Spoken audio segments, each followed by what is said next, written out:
Now it is. Action.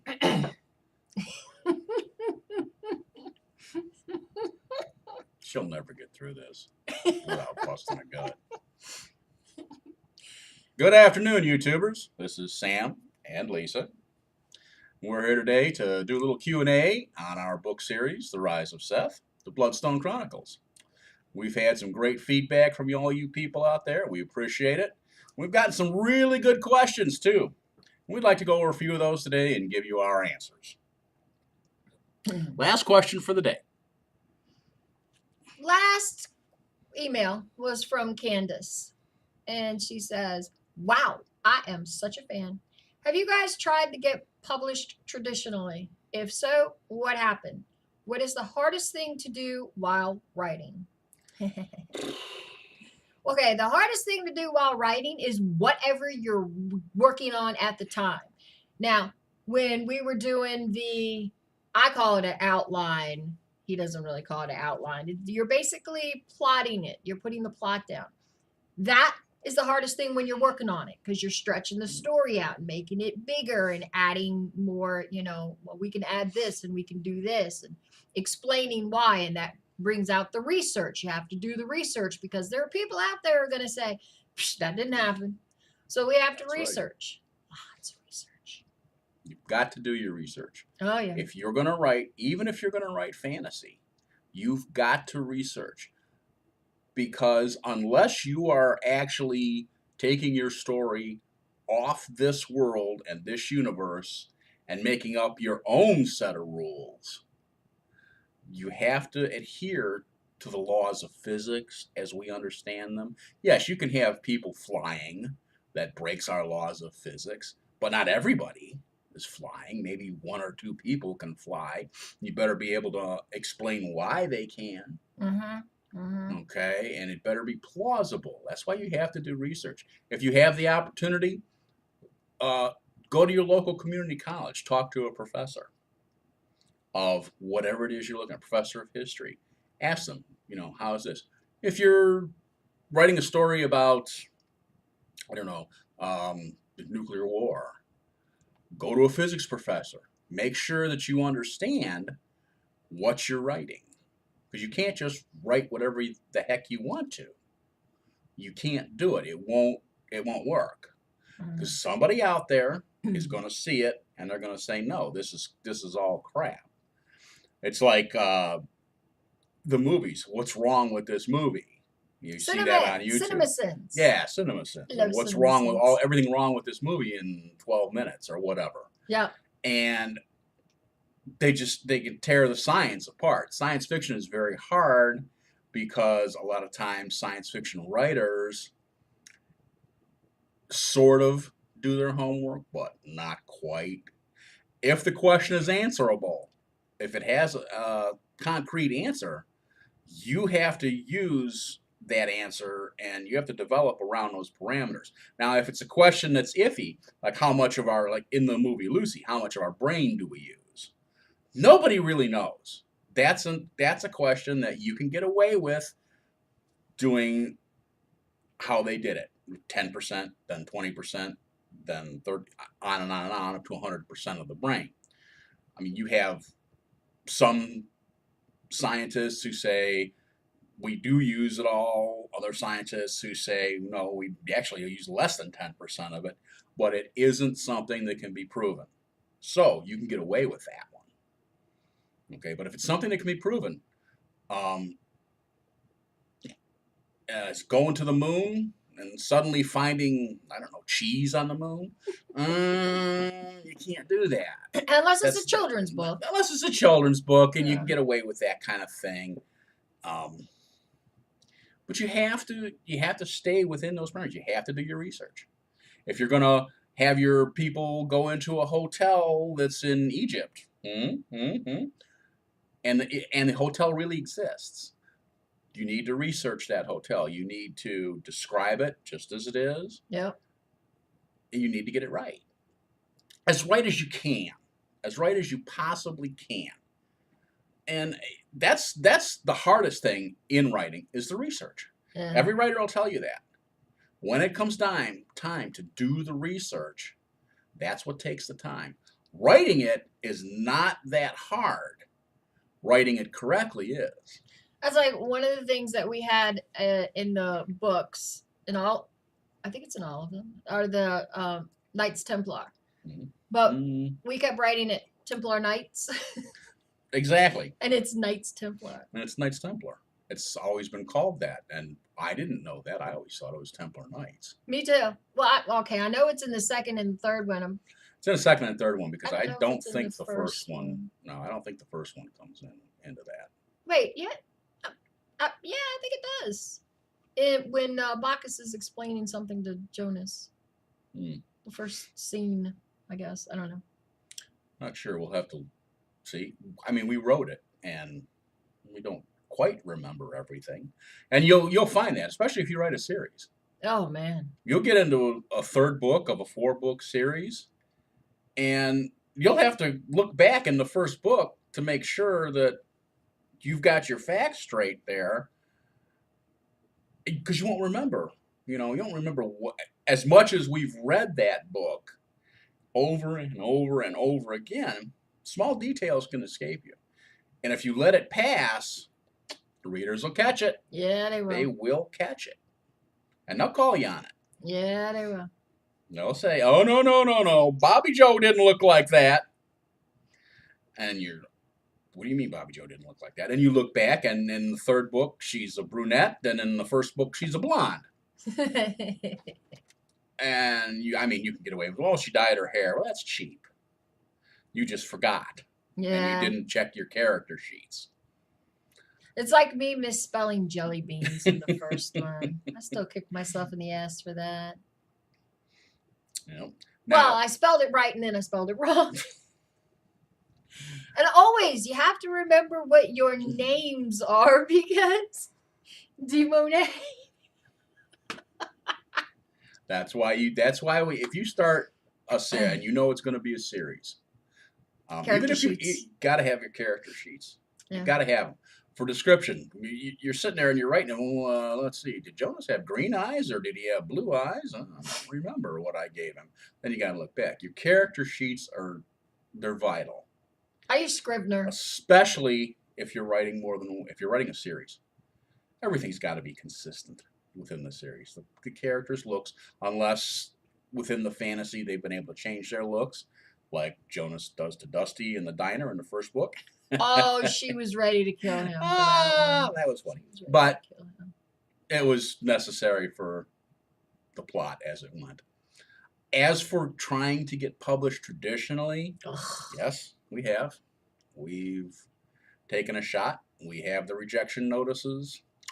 And rejection notices are something that if you want to be an author, you better get used to. But they're generic. They're not like they were back when I was trying to get traditionally published before all this internet stuff came on, where they actually told me, I'm a teacher and that's the only reason why I continue to read this garbage, but it's monotonous, it's repetitious, I think you should not give up your day job. And I was like, bitch, I'm gonna come to New York and find you and kick your ass. But I got used to it. I just thought that was funny because that just reminded me of somebody who sits down to a plate of bacon and eggs, takes a bite of it, and just they're gross and disgusting, but they eat the whole thing anyway and then complain about it. Yeah. You know. Now they just say, sorry, it's not for us. And good luck in your endeavors. As an author, if you want to write, you'll find this out. That's a little disheartening, not because you've been rejected, because you don't know why. Yeah, they won't tell you. You know, they don't have time to break it down. Some of them don't even put your name. They put dear writer, but do not put dear editor or dear publisher. You better put their name. But in a case like that, if something comes across their desk that they're not interested in, and they can tell right from the cover maybe, or from the synopsis on the back, or the synopsis that you've sent them within the query letter, what it's about. Well, we don't take vampire novels anymore. They're just passé now. Nobody reads them. We don't mess with those anymore. Do you have anything about zombies? I personally can't stand zombies. Yeah, like, mine's not zombies. Well, It's yours is disease. yeah, it's disease, but It's an infection. it's close enough where it would work. Even zombies are slowly starting to wear out on people. And Now vampires are starting to come back. everything comes around. Vampires have been just ever since Twilight did what they did. The Underworld series worked, but it wasn't books; it was screenplays that worked for that. As far as literature goes, there hasn't been a high profile vampire book since Anne Rice quit writing the vampire books. That And we it's know just of. that it's just I mean I'm talking about high that we know of. So there you go. There are a lot of vampire books out there. Some of them aren't worth the Some of them crap. are I don't know how they must have self-published, but I don't know how they got that. But yes, we have tried to get traditionally published. It is disheartening. It's getting harder and harder to do because of the proliferation of self-publishing. That seems to be the way to go. It's harder on the author because if you get traditionally published, really all you have to do is write it and whip your story into shape. The book goes out to the publishing company. They have their editors. You have your own editor that probably you have on hire. It's the guys like Stephen King, Tom Clancy, Dan Brown. They have their own editors who go through, and by the time it gets to the publisher, they make their little corrections, suggestions. It comes back. Maybe you argue your point of what's to be kept in it, but you don't have to market it. You don't. The marketing is not your problem. That's the publisher's problem. Your big names, they're going to sell on their name alone. Okay, even if the book may It not be should. up to snuff, they're going to sell. They're going to sell on their name alone. It's just once you get there, okay, it's harder than hell to get there. It it wasn't in the mid 70s in the mid from the mid 70s, probably the late 70s to before. It was easier to get traditionally published. Once computers came into the fore and the internet started, it got a little harder because everybody thinks they're a writer. And they really are. That's not to disparage any of you out there who are trying. At least you're trying. The worst thing out there is to think, could I do it? Could I do it? And never even try to do it. That's try to do it. People will tell you if it's no good. No, Or if it no, can be fixed. no, nope. Because I disagree with that. So you see, we disagree on this point. when I did Beautiful Death, before the external hard drive ate it, but when I did it, I sent it out to a bunch of my friends, which basically I guess were beta readers, and all I kept getting back was, "Oh my god, it's so good! It's so good! It's so good!" And the same with Lies, Sacrifices, and Alibis. In fact, Tina said that I needed to do a whole second book on what happened with the sister. I was like, no. It's a standalone. It's not a series.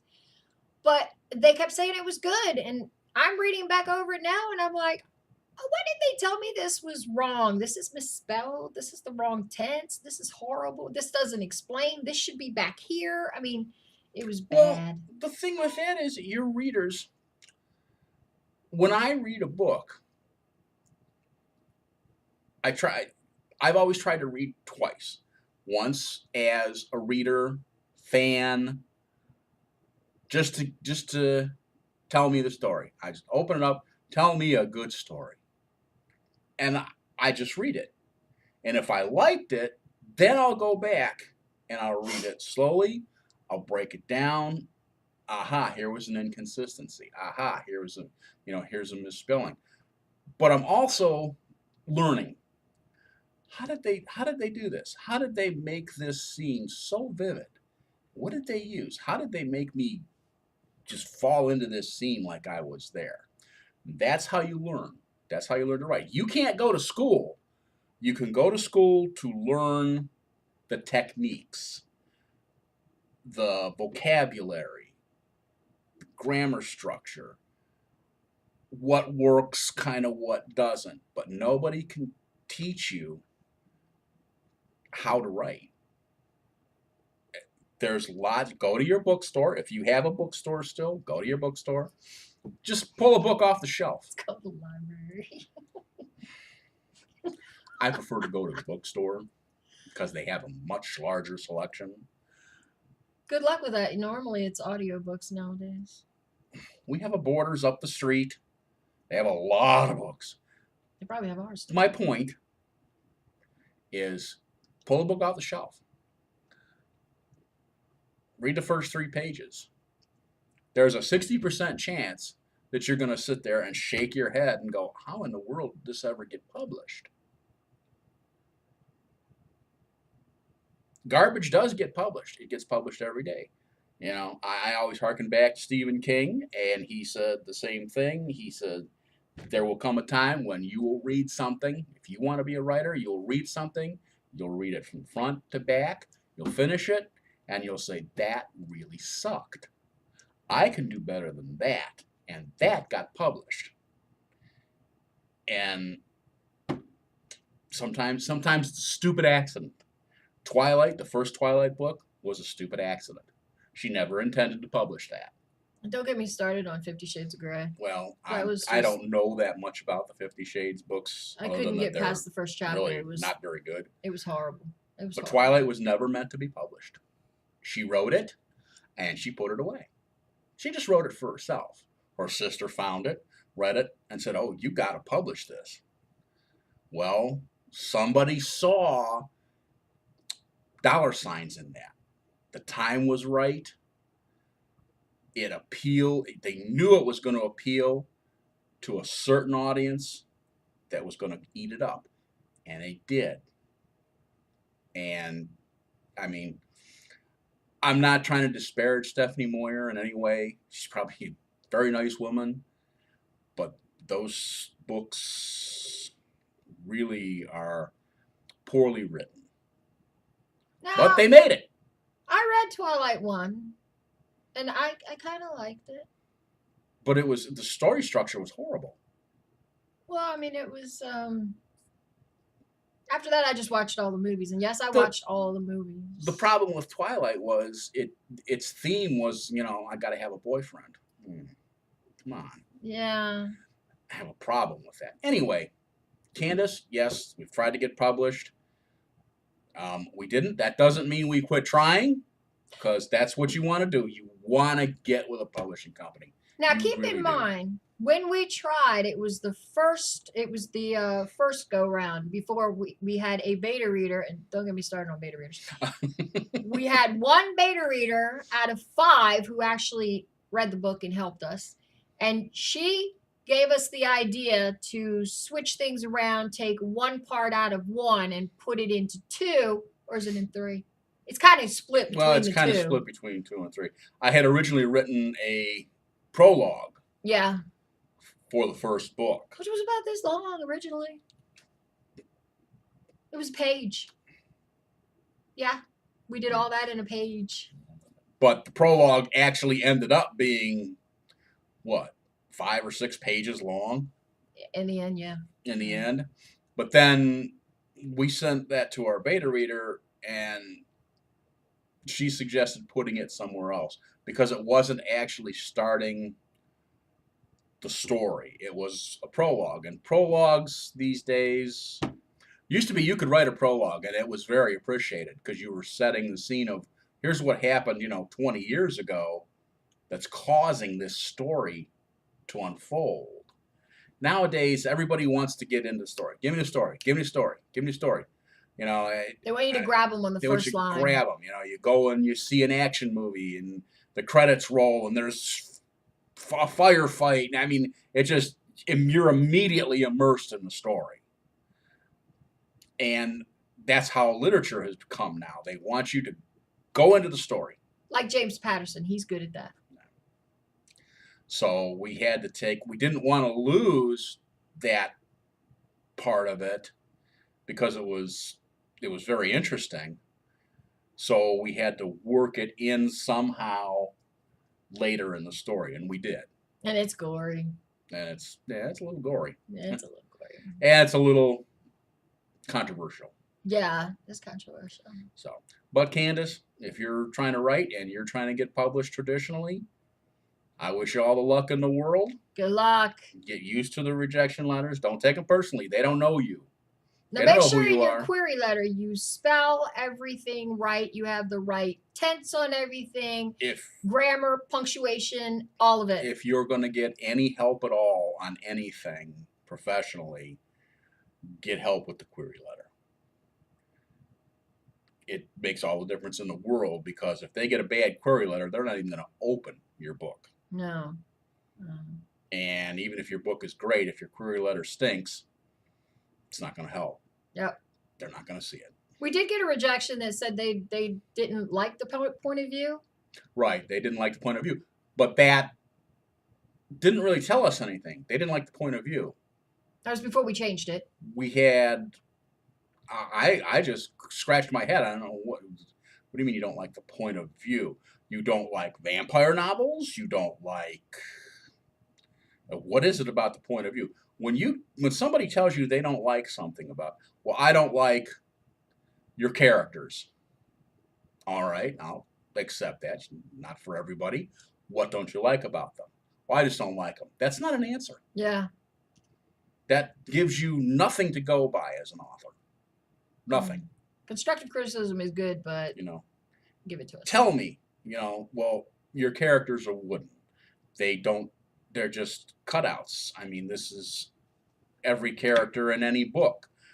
Your hero is a hero. He has no flaws. Your villain is the worst kind of person you ever could imagine. He doesn't even deserve to live. And you can't do that. You've got to have heroes with flaws and villains that people can relate to. You have to have a backstory, a reason why your villain or your protagonist is doing the things he's doing. Okay? You can't say, well, he's just a psycho. That doesn't work. It's a big deal. There's psychos everywhere. Give the reader something to hang on to. Yeah, they may hate him and everything, but they need to know that maybe at some point in his life, he was a human being. Tell the reader what happened, why he did this. Don't make your hero God. Don't make your hero invulnerable. Even Superman had kryptonite. Mm-hmm. It's somewhere there's got to be a shady part. And Jonas has Dusty. Don't get me started. Her Dustyisms. Mm-hmm. But everybody in our books has flaws. Character traits. There's just no. And you're going to be amazed when you find out some of the things when this book series is over and that book 4 is out there. You're going to be amazed at what we did with some of these characters. Yeah, you are. Or what they did for themselves, because a lot of times it's just, you just sit back and watch them do it. Yeah. And all you do is write it down. You'll probably read back through it again after you know. Well, that's fine. I would hope so. Yeah. But anyway, that's all for today. We look forward to more emails, and in a week, maybe a week and a half, we'll put another one of these together for you guys. So if you have any questions, just let us know. You can leave comments at the bottom. If you've got questions, throw them down there in the bottom of the page. We'll leave a link to the books at the bottom of the page. Lisa here will take care of all that because I'm stupid. Give a like if you like it. Give a thumbs down if you didn't. But also give a comment why you didn't like it. And also hit the subscribe button and the little bell beside it so you get a notification every time we make a new one. Right. We'll let And you know. share We'll it. ring your chimes. Okay. Ring So your that's it chimes. for today. We hope you all have a great Sunday afternoon. We've got about an inch of snow on the ground up here. Snow. and it's the 31st of March. Yeah. I've about had it. I lived here most of my life. I spent 12 years in Virginia and a year and a half in Florida. And I've been back up here since 2010. And I'm so tired of winter. And I'm fresh here, and I've seen more snow here than I've seen anywhere else. I told you when you Done were with snow. coming up here, you were going to get snow. All right. Well, thank you all. And everybody have a great day. And we hope to see you soon. Bye. Okay, wait. Bye-bye.